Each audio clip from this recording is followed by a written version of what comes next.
Alright, so I've decided this is going to be probably the most boring video of them all, but I've thought about there's all this information about banks and how they really operate. The average American dumbfuck has no clue, is how it goes. And I'm guessing this is true. Otherwise, why is it so easy to fucking fool everybody with this bullshit debit card crap, you know? So I started working in the banking industry when I was 15, and I clerked for the president of Bancor. And Bancor is that, like they're the first with the prepaid debits, and PayPal is Bancor. And so I didn't know. I mean, they didn't have PayPal back then, but obviously they're a major player in the financial industry, and she was the president. And she worked in this branch of one of their subsidiaries. It was called USB, and it was United Security Bank. And I just didn't, she was president of Bancor, but, so I learned all this crap from her because I was her clerk, and the clerks know everything about everything. We're the ones that file the stuff. We're the ones who make sure the collateral has insurance, and this is that, and this is that, and the inside scoop, who they're ganging up on, because this is a cutthroat motherfucking industry, and that's you want to talk about John Wick and the toughness and gangster life and shit like that. If you want down and dirty fucking shit, you want fucking murder, dead, get into the corporate sector. And especially into the banking industry, and fucking, it's like it makes fucking everything just look like nothing. The cutthroat cold heartedness. This guy fucked that guy's wife just because, haha. And so he ends up, doing a hostile takeover and all this other shit and wiping out, like an eighth of the other guy's assets, which is several hundred of millions probably back then. It's probably billions now. But, it also eliminated 11 million jobs, that don't matter. I don't give a fuck about that. I took your shit, bitch. That's really what it was.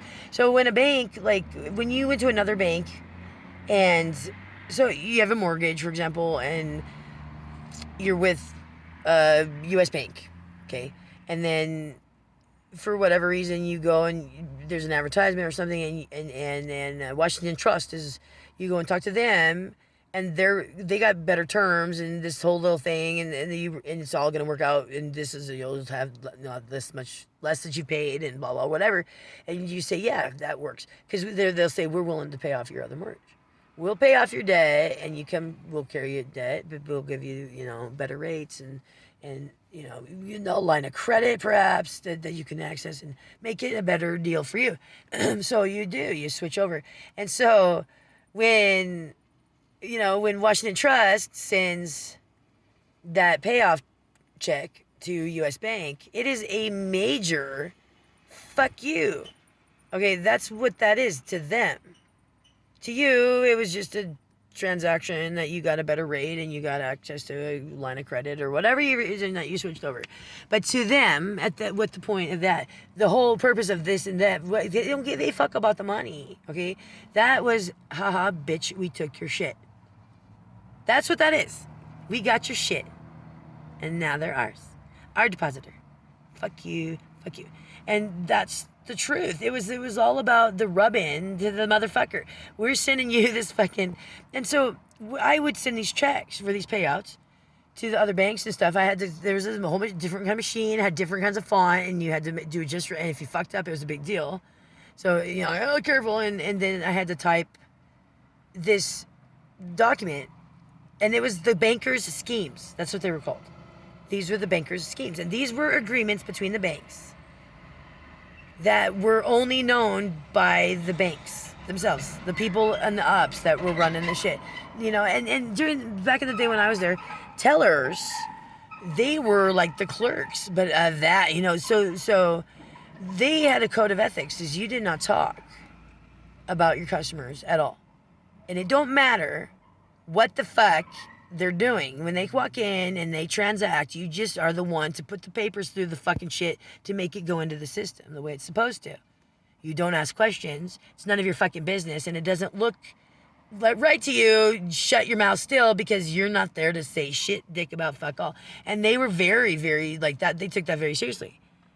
Just like me. Like I couldn't talk about nothing that I knew. And that was a big deal. And then you just do that because that's how you're supposed to do your job. This is private information of people that, that's not anyone else's business. But, when I look at it as on this side of the fence, it's like, it's because all this crap going down that they don't want other people to know. Really, they're hiding bad shit. But tellers today aren't anything like that. I've had the bitches that wanted me to tell them why I was given the check from the person I was giving it from. And I'm like, it offended me. Like, oh my God, I'd never been questioned by a teller before. And like, you're asking me what? And like, and back then, that bitch wouldn't have fucking ever gotten a job again as a teller. It's weird that they're called tellers too, because they were not tellers, at least in my experience. A very big, much so not tellers. But who knows what they were transacting? Who knows what was going on? But that was the point. You could come in and transact whatever, and they just did their job. It's not like that anymore. It's not. Everybody's into everything. Tell me what this and blah. And it's all a big scheme to fucking scam the people. And so what they've gotten people to start believing in these means the bank's schemes is like the framework, the scheme, like the schematics. This is like the card scheme, right? Right? They have the card scheme, right? And everyone believes, if they even think about it at all, that it's just the scheme, the schematics of how like the numbers are supposed to be who and whatever. It's just the schematics. So we know that 4 is a Visa. That's part of the scheme. But scheme is not short for schematics. Scheme is a different tense of the use of the word scam. And that's the truth. And first rule of judicial law is the words themselves are not interchangeable. They mean as they mean, and there's not one interchangeable for the other. So to use the word scheme as a shortened term for schematic is just a bullshit tactic for the general public to fool them into thinking, something else. And it's very easy for them to do this. But, in truth, it is by the judicial laws, which they run by the laws. The laws are written for them, believe it or not. And you can do so much shit because of it, but they make you think not to because of their scheme. But anyways, yeah, that's what they were called, the banker schemes. And it depended on what bank you're sending it to. So it was whatever beef the two of them had. And whatever scheme it fell under as a list of, don't forget, these are the rules. And that's what that was. That's what that fucking was. And it never, I get most people maybe wouldn't understand that, but when I think, to me, I just feel like, God, it's so fucking obvious. Like, God, what? But I've watched it happen, the change of the words as to how they matter. And if you hold them to the original meanings and understood, and then looked at how they were doing it, you would understand why I'm freaking the fuck out all the time, pissed off, going, what the fuck is wrong with you people? But it's the misuse of words and the idea they mean something that they don't, and it's just common urban slang, or now it's this, and the truth is at the base level where everything is really still happening, it's not fucking like that at all. The words still mean what the words mean, and they say what they fucking say. So the bankers' schemes, and then that was the whole deal with the checks. And I hadn't really thought about the schemes, for a while. It was like a few years back, and it started kind of coming back to me because I typed it over and over. And there was just a whole flow to it, just the way the rules is always about the one with the depositor was, no man is going to leave this room unsatisfied. We're all going to get what we fucking want, because if we're all getting fat, none of us can rat on each other. And we're all going to get everything we ever wanted, period. And we're not leaving until we got it. And they did. They came up with the schemes. But in the day, they still, wanted their depositors. And even though, you were getting a fuck job, they still took care of you, and made it at least a little playable fair where it was worth putting your money in there, because they wanted your money in there, and you got access to their line of credit. So your shit was paid, and you were part of the scheme, but you got some kickbacks with interest rates and, Cookie Tuesdays and customer appreciation shit or whatever, and they kissed your butt when you came in for sure, and would never doubt anything that you fucking wanted to transact. If there was a way to put it through the system, that's what they would do, and they wouldn't ask a fucking thing. And certainly would never insult you by looking at your balance, because you were one of their customers. So obviously, whatever was happening was going to transact just fine because you were one of the depositors. So it's like a slow change away to get rid of the checks, and that's what those checks stood for. Was your right to write, whatever the fuck you wanted. And if you weren't playing ball, like they weren't getting what they needed out of your money, they'd kick you the fuck out, no problem. So, and it was a pretty tight rule, but it was 60-40 cut, and they kept 60 in the system. But the trade-off was, your Avista, your rent, all of that shit was covered. It was covered. They could pull in an SF on you if you went in and you wrote a check for a boat after, then and you didn't have it when they reconciled. They could pull in an SF on you. But that was between you and them. They didn't fuck the merchant, because the merchant's bank, basically. They didn't fuck them. They got paid. But then they said, you fine, but you're going to be making these kind of payments at this interest rate if you want to continue to do business with us, because you cost us this boat, and you had $12 after we reconciled everything else. But, if you had zero in there, zero, if you were down to zero, actually, like, say, 2 cents or whatever, you did have to have maintain a balance. But anyways, it wasn't like it is now either. But, so say 2 cents, and your account was open, but you wrote a check for your rent and your fucking utilities and all that other shit, it paid it.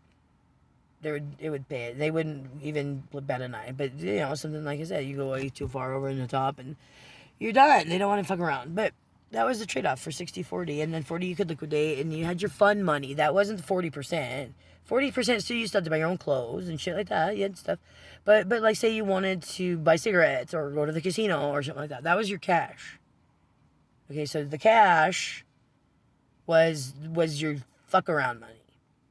And then they introduced the debit card as a theft deterrent of your cash, of your fun money. So the money that was on your debit card was the percentage that you were using for your fun money, because everyone kept books back then. Now it's not like that either. And that was, if someone steals this card, then they can't use it because it's got a PIN number. But if they stole your bills, out of your pocket, then you're lost. The bank can't cover it for you. We're your warm and fuzzy bank. We want to protect your money. Here's this little debit card. Keep your cash in here now. And it was the start of the thing. They were never, ever meant to have to pay your rent and your fucking shit with the goddamn debit card. It was never meant to do that. So you're still accessing the low-end, tiny little cash account, which constitutes a percentage. If you're looking at a main account, just a holder of the full account, you're looking at it probably maybe 2%. Maybe 2%. If you're lucky, you had 2% cash. Your fuck around money was 2% of your whatever. So if you, brought in $100,000 a month, 2% of that's a lot of fuck around money. But, you brought in $2,000, 2% of that's not that much fuck around money. Did you see the difference? And that's what it was. And whatever the percentage. But that's all the access we're getting to our money now. Because people don't understand how it builds inside the system and how the accounts are set up. And it's not just like, here's your account. You put your money in there and then it adds up in the account. No. It gives a master account. And then there's a trickle down with the percentages of what you get. And whatever I think it's 2%, I want to say. It might be less now. It feels like it's less, but, you're not, that's the only part you're getting access to. And of your current deposits, like, stuff that you had in there past a certain date is not counting. And that's another thing, too, is all your balances are higher than you understand. And that's the truth. But, my balance says I have $7. I spent $12 and I had $13, and there we go, and I should have $7. That's not how it fucking works. That's what they got you thinking. So then we all are broken. Anyways, I can't expect people, I guess, maybe to be smarter if they don't have that kind of information. But I doubt many people will bother listening to this, because here's the truth. You could all stand up right now and fucking fix this problem. We could all go back to how it was, where we all lived okay because we put money in the banks. Instead of, at least me, sitting here fucked in the asshole every time I fucking turn around. Because I did what they told us to do and put my money in the fucking banks. And it was because I worked there and I saw it and I understood, and it was a good investment. I banked for a long, long time and made a ton of money for those pieces of shit. I did. And that's the truth. And people, I don't care if you don't understand that on a level of just, understanding there's at least an industry called banking, and there's the way to make money at it because people do. And get the fact that consumers like me used to do that. A lot of us, you transact things in a certain way, but you had to fund it, but the point was, is it build, and then you could stop having to fund it because it would roll on itself, and it worked. It worked. You get to that point where it's rolling on itself, and you got your fucking shit covered. And it was like, I started getting all these weird fees and fines and blocks and clocks and blocks, and it was just went on. I was there for the beginning of the pending funds. When I first started, they just had posted funds, and everything settled at 5 o'clock. And so when your account opened the next day, it was all done.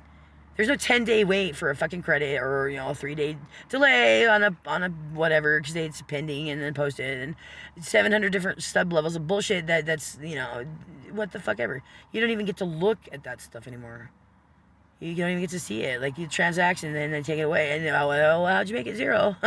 That's in an account you don't get to look at. We just took your money by adding a negative in there, but that never got recorded in your account because that's not where it goes.